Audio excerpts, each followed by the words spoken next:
Hawa dingin mulai menyusup lewat jaket tipisku saat angin malam berhembus. Aroma tanah basah dan dedaunan membusuk memenuhi hidung.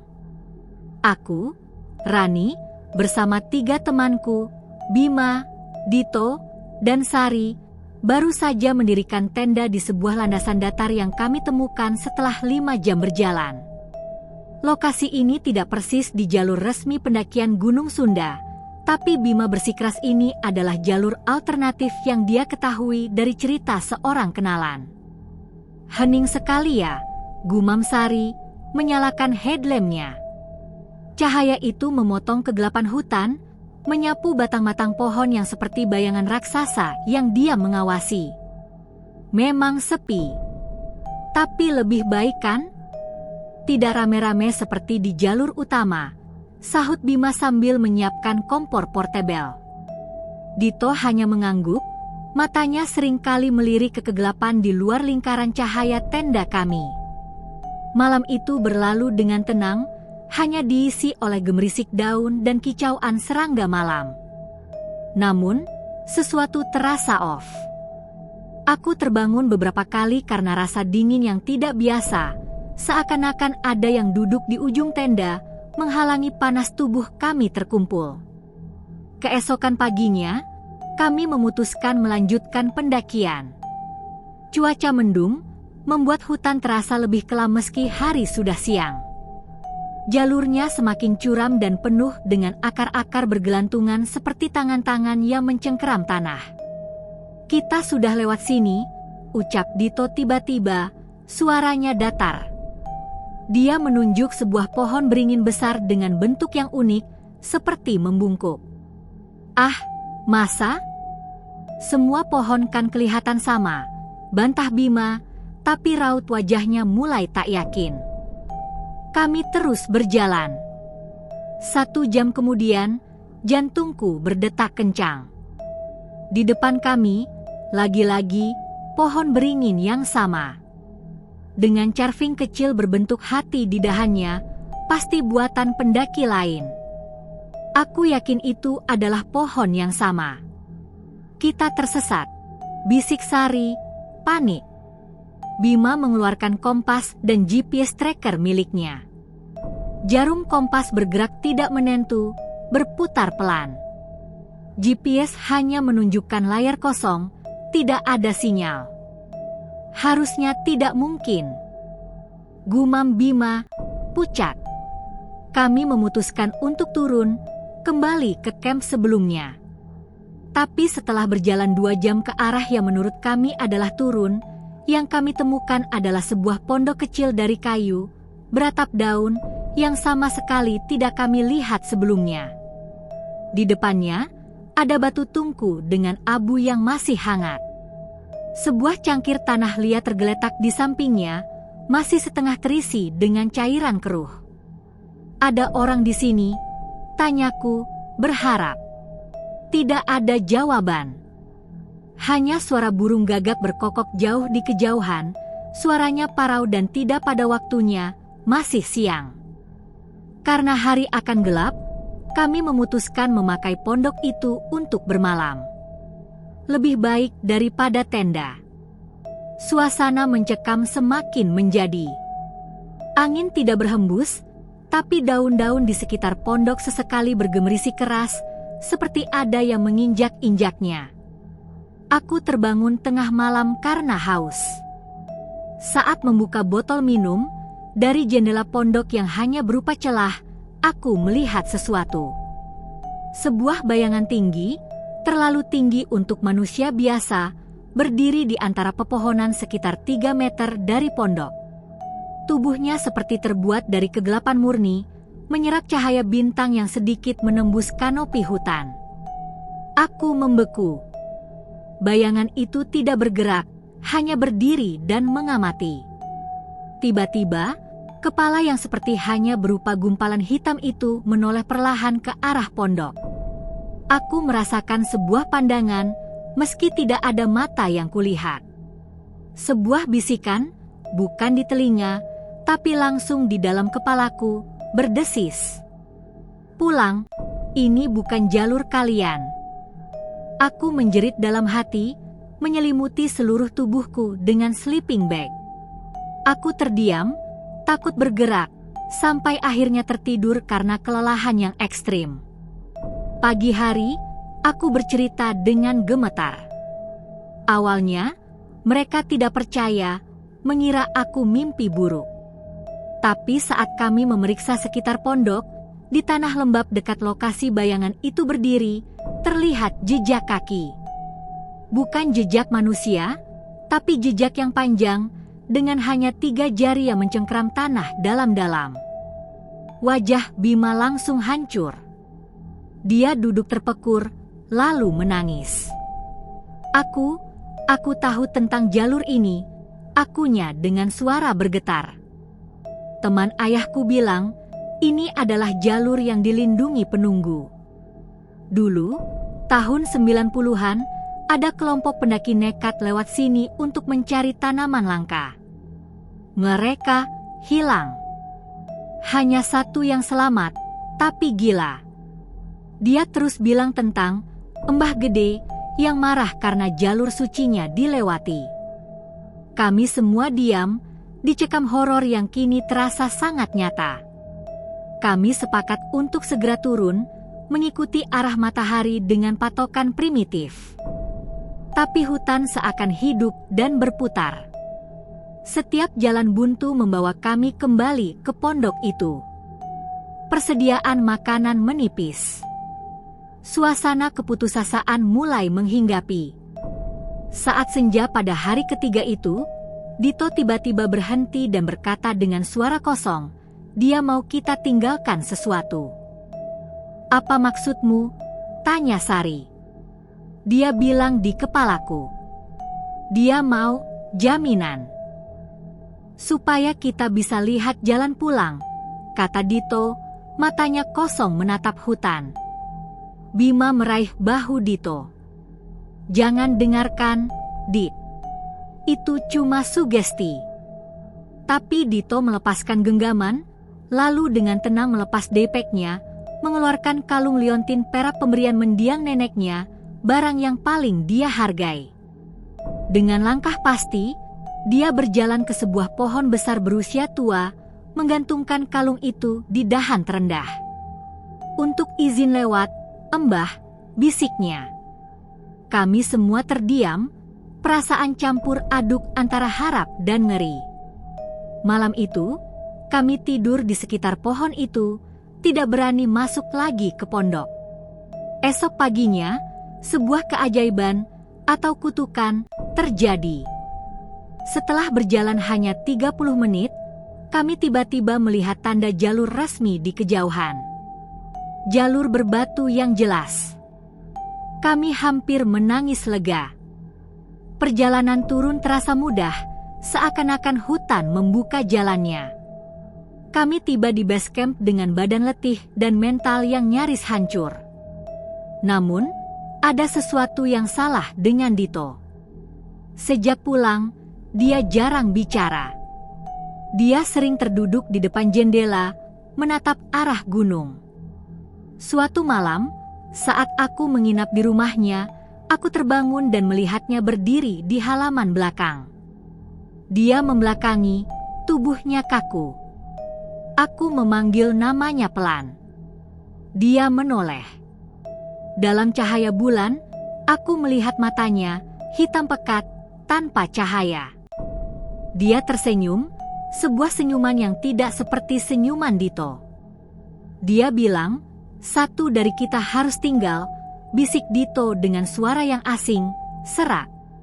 Tapi aku tidak sendiri di sini sekarang. Sejak saat itu, aku tahu. Meski tubuh Dito pulang, sesuatu dari Gunung Sunda telah ikut turun bersamanya. Dan kadang, di malam-malam yang terlalu sunyi, aku masih mendengar bisikan itu di kepalaku, mengajakku kembali ke hutan, ke jalur yang bukan jalur kita. Kami tidak pernah melaporkan kejadian ini secara resmi. Siapa yang akan percaya? Tapi setiap ada berita pendaki hilang di gunung itu, dan selalu ada, setiap tahun, aku dan Sari saling memandang, tahu bahwa mungkin mereka, seperti kami, mengambil alternatif dan harus membayar izin pada penunggu yang gelap di hutan yang terlalu sunyi. Dunia terasa seperti berjalan dalam dua lapisan realitas setelah kejadian di Gunung Sunda. Lapisan pertama adalah kehidupan normal, pekerjaan, obrolan ringan, sinar matahari. Lapisan kedua adalah bayangan yang selalu hadir, rasa was-was di setiap keheningan, takut melihat ke jendela pada malam hari, dan mimpi buruk berulang tentang hutan dan bayangan tinggi itu. Dito semakin menjauh. Dia mengundurkan diri dari pekerjaannya, mengasingkan diri di apartemen kecilnya. Pesan singkat darinya semakin jarang dan semakin aneh. Satu kali, dia mengirim foto gelap, hanya bidikan kaki di lantai kayu dengan latar belakang jendela yang gelap. Kaptionnya, dia suka menonton kota dari sini. Saat kami telepon, kerap terdengar suara napas berat di latar belakang, padahal Dito mengaku sendirian. Sari, yang biasanya paling kuat, mulai menunjukkan gejala kecemasan akut. Dia tidak bisa lagi berada di ruangan tertutup atau mendengar suara gemerisik daun kering. Itu suaranya, bisiknya suatu hari padaku, matanya melotot. Suara langkahnya di dedaunan. Aku sendiri berusaha keras untuk normal. Tapi aku mulai melihat pola-pola aneh. Burung gagak selalu bertengger di atap rumah orang tuaku di Malang, padahal sebelumnya tidak pernah. Kompas tua milik ayahku, yang disimpan di lemari, terus menunjuk ke utara meski diputar-putar, kecuali jika aku membawanya ke kamarku.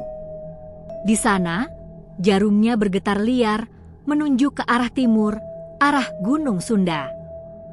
Suatu sore, telepon dari Bima menyadarkanku dari lamunan. Suaranya parau, penuh ketakutan yang nyata. "Rani, kamu harus ke rumahku. Sekarang. Bawa barang-barang pribadi kita dari gunung itu. Semuanya." "Kenapa? Apa yang terjadi?" "Dito. Dito datang ke sini tadi malam." "Tapi bukan Dito. Aku lihat bayangan yang sama, Rani. Bayangan tinggi itu berdiri di belakangnya seperti mantel. Dan Dito hanya tersenyum. Dia bilang, dia lapar. Dia mau kenangan kita." Badanku langsung dingin. Apa maksudnya, kenangan? Barang fisik. Headlamp, botol minum, kaos kaki, apapun yang ikut naik dengan kita. Dia bilang, itu jejak yang mengikat kita ke tempat itu. Kita harus musnahkan. Kami berkumpul di ruang tamu Bima yang gelap. Dia menarik semua tirai. Di tengah lantai, ada ransel kecil berisi barang-barang kami yang dia kumpulkan. Aku membawa sisa barangku, sarung tangan, buff, dan buku catatan perjalanan yang sempat aku bawa. Sari datang dengan mata sembab. Dia memeluk erat sebuah kantong. Aku bawa semua, termasuk debu dari sepatuku yang waktu itu. "Kita bakar saja," usul Bima, suaranya gemetar. "Habis, abunya kita tabur di sungai." Kami setuju. Ritual kecil itu terasa kuno dan putus asa. Saat Bima menyiapkan kaleng untuk membakar barang-barang, lampu di ruang tamu tiba-tiba berkedip. Suhu ruangan turun drastis. Bau apek tanah basah dan kayu membusuk, bau khas pondok di gunung itu, tiba-tiba memenuhi ruangan. "Dia di sini," bisik Sari, tubuhnya menggigil. Dari lorong menuju kamar mandi, terdengar suara langkah berat, tidak berirama. "Dau, dau, dau." Bima berdiri, mencoba berlagak berani. "Keluar. Ini rumahku." Langkah itu berhenti. Lalu, dari kegelapan lorong, sesuatu merayap keluar. Bukan bayangan tinggi, tapi sesuatu yang lebih mengerikan, Dito. Tapi Dito yang tidak manusiawi. Dia merangkak di lantai seperti laba-laba, lehernya memutar tidak wajar sehingga wajahnya yang pucat dan kosong menatap kami dari posisi terbalik. Senyum lebar terukir di wajahnya, tapi matanya, oh Tuhan, matanya, hitam pekat, seperti dua buah batu arang. Dia bilang terima kasih, suara Dito keluar, parau dan pecah, seperti dua orang yang bicara bersamaan. Kalian mengundang dengan membawa pulang jejaknya, tapi api tidak cukup. Dengan gerakan cepat yang tidak mungkin dilakukan manusia, tubuh Dito melesat ke depan, menyapu kaleng berisi barang-barang kami. Barang-barang itu berhamburan.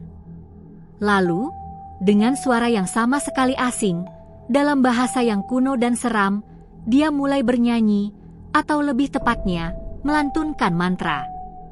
Lantai kayu di bawah kami bergetar.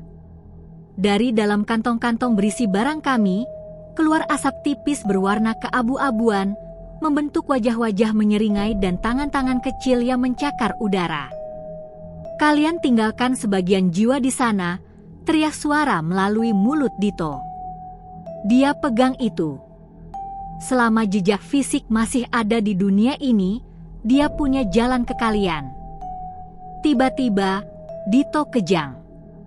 Dia menjerit, jeritan murni Dito yang penuh penderitaan.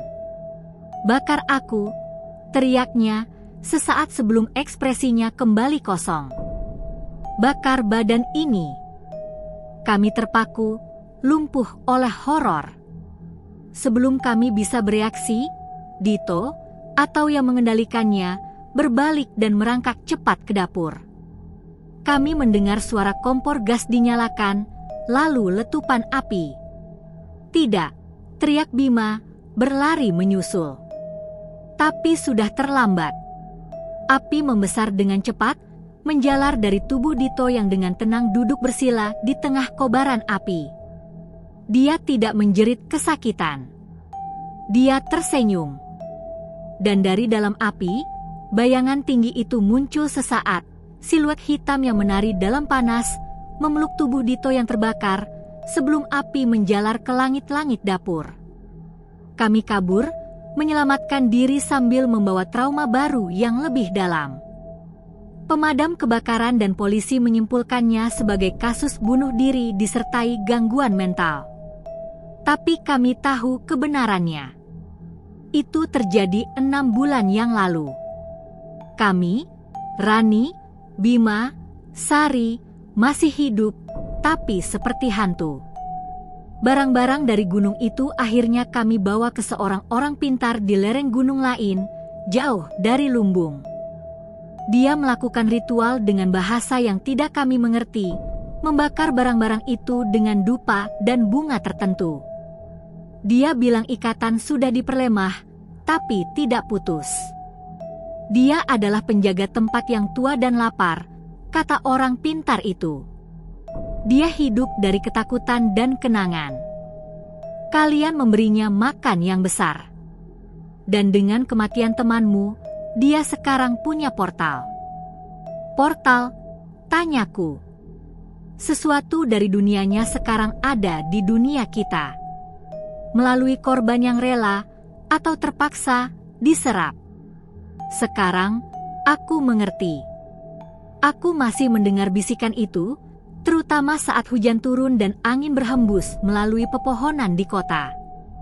Tapi yang lebih mengerikan adalah saat aku melihat, dari kaca spion mobil atau jendela toko, sebuah bayangan tinggi dan kurus berdiri di kejauhan, selalu diam, selalu mengawasi. Terkadang, bayangan itu tidak sendirian. Ada figur lebih pendek di sampingnya, seperti sosok Dito, tapi dari kejauhan, sepertinya dia sedang menangis. Kami tidak akan pernah benar-benar bebas. Karena di Gunung Sunda, kami tidak hanya meninggalkan kalung perak. Kami meninggalkan sebagian jiwa kami.